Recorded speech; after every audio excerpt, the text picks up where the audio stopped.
D'ici 2050, nos villes vont accueillir des millions et des millions de personnes en plus.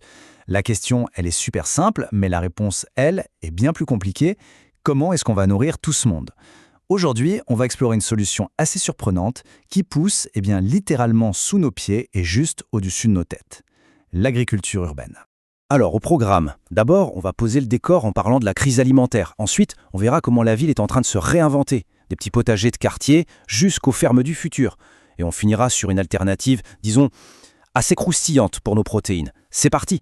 Ok, avant même de se jeter sur les solutions, c'est important de regarder le problème bien en face. La sécurité alimentaire, ce n'est plus un concept lointain, c'est devenu une véritable urgence mondiale qui frappe à notre porte. 318 millions, c'est un chiffre qui donne le vertige. Selon le Programme alimentaire mondial, c'est le nombre de personnes qui font face à une insécurité alimentaire aiguë. Ce n'est pas juste un chiffre, c'est une crise planétaire qui, malheureusement, ne fait que s'aggraver. Et voilà, on touche au cœur du problème. La population mondiale continue d'augmenter et surtout de se concentrer dans les villes à un rythme assez fou. Ça veut dire plus de bouches à nourrir et souvent très très loin des terres agricoles traditionnelles. Et c'est là qu'on tombe sur le grand paradoxe de notre système. D'un côté, la faim, et de l'autre, une surabondance qui finit par rendre malade. Le problème, ce n'est pas seulement un manque de nourriture, c'est tout un système alimentaire mondial qui est en fait profondément déséquilibré. Bon, face à ce constat un peu sombre, il y a une idée assez audacieuse qui commence à prendre racine. Et si la solution se trouvait là où le problème est le plus criant, c'est-à-dire dans nos villes? C'est précisément là qu'entre en jeu l'agriculture urbaine. Alors, l'agriculture urbaine, de quoi on parle exactement? Eh bien, c'est assez simple en fait. Ça regroupe toutes les activités de culture, d'élevage ou même d'aquaculture qui sont pratiquées au cœur même de la ville ou dans sa périphérie toute proche. Et attention, il n'y a pas un seul modèle, loin de là. Ça va du simple potager partagé en bas de l'immeuble, aux ruches qui bourdonnent sur les toits de Paris, en passant par des élevages à petite échelle, et jusqu'à ces fermes verticales incroyables qui semblent tout droit sorties d'un film de science-fiction. Allez, maintenant on va zoomer sur l'échelle la plus humaine, celle du quartier.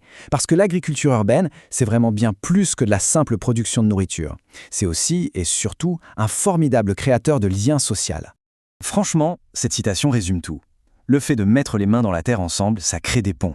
Les jardins partagés deviennent de vrais lieux de rencontre, où les générations et les cultures se mélangent, où l'on s'échange des savoir-faire et bien sûr, le fruit des récoltes. Et il ne faut pas croire que c'est juste pour le folklore. Un seul petit mètre carré de potager peut produire jusqu'à 20 kilos de légumes frais par an. Maintenant, imaginez ça à l'échelle d'un immeuble ou même d'un quartier entier. L'impact sur l'accès à des produits sains et locaux, il devient tout de suite très très concret. Le point qui est vraiment crucial ici, c'est cet effet domino ultra positif. On commence par planter des légumes et au final on récolte bien plus. Des îlots de fraîcheur pour lutter contre la chaleur, un air un peu plus pur et surtout un tissu social qui se renforce entre les habitants. Ok, maintenant, attention, on change radicalement d'échelle. On quitte les jardins de quartier pour s'intéresser à la facette la plus techno, la plus futuriste de l'agriculture urbaine. Je parle bien sûr des fermes verticales. Le concept, sur le papier, a l'air simple. Au lieu de s'étaler sur des hectares, on va cultiver en hauteur, sur plusieurs étages, à l'intérieur de bâtiments. Lumière, température, humidité, absolument tout est contrôlé par ordinateur pour optimiser la croissance des plantes. Et là, la rupture avec le modèle traditionnel est totale. On quitte les champs, qui sont soumis aux aléas du climat et souvent dépendants des pesticides, pour un environnement stérile, contrôlé, en plein cœur de la ville, capable de produire 365 jours par an, qu'il pleuve, qu'il vente ou qu'il neige. Et ça, c'est l'un des avantages les plus spectaculaires. Comme l'eau est recyclée en circuit fermé, ces fermes peuvent utiliser jusqu'à 95% d'eau en moins que l'agriculture classique. Dans un monde où l'eau devient une ressource rare, ce n'est pas un détail, c'est un atout majeur. Mais attention, ce futur a un prix, et il est même triple. D'abord, l'investissement de départ est colossal. Ensuite, la facture d'énergie pour l'éclairage artificiel peut vite devenir astronomique. Et enfin, ça demande une expertise technique vraiment très pointue. La ferme verticale parfaite et abordable, ce n'est pas encore pour tout de suite. Pour notre dernière partie, on va explorer une piste encore plus disruptive pour l'alimentation de demain. Une piste qui s'attaque à l'un des plus gros défis environnementaux qu'on ait, la production de protéines. Oui, je sais, la question peut faire sourire, voire un peu grimacer, mais elle est on ne peut plus sérieuse.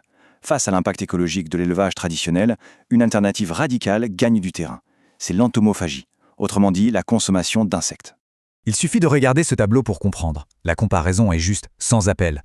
Pour produire 1 kilo de protéines, il faut 4 fois moins d'aliments pour les insectes que pour le bœuf. Ils émettent jusqu'à 100 fois moins de gaz à effet de serre et ils consomment beaucoup moins d'eau. En termes d'efficacité, c'est imbattable. Et au-delà de l'aspect purement écologique, d'un point de vue nutritionnel, les insectes sont de vrais champions.